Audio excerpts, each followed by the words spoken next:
সন্ত্রাস চাঁদাবাজদের কোনো দলীয় পরিচয় হতে পারে না। ইফতার মাহফিলে মহসিন মিয়া মধু। মোহাম্মদ আবদাল মিয়া এর পাঠানো তথ্য ও ভিডিও চিত্রে দেখুন বিস্তারিত।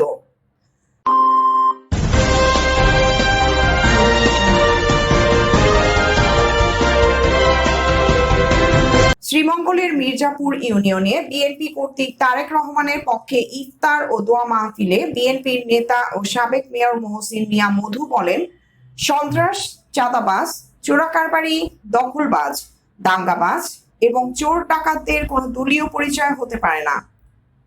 তাদের পরিচয় শুধুই অপরাধী, আর অপরাধীদের স্থান বিএনপিতে হবে না। বিএনপি একটি ঐতিহ্যবাহী দল।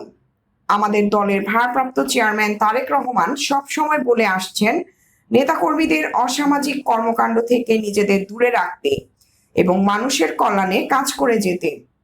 দল নির্দেশ দিয়েছে ইফতার ও দোয়া মাহফিলের মাধ্যমে সর্বস্তরের মানুষকে এক এক কাতারে নিয়ে আসতে, যেখানে কোনো বৈষম্য থাকবে না। আমরা সেই লক্ষ্যেই কাজ করে যাচ্ছি। উপজেলার প্রত্যেকটি ইউনিয়নে ও পৌরসভার প্রত্যেকটি ওয়ার্ডে সাধারণ মানুষকে সম্পৃক্ত করে ইফতার মাহফিল করছি। এতে সকল স্তরের মানুষ স্বতঃস্ফূর্তভাবে অংশগ্রহণ করছে।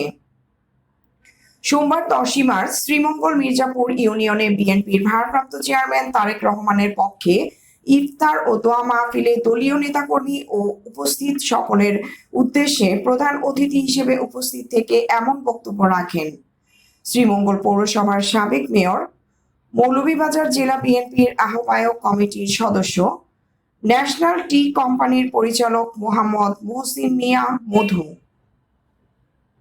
প্রিয়াঙ্কা মল্লিক, দৈনিক প্রভাতী বাংলাদেশ, মৌলভীবাজার।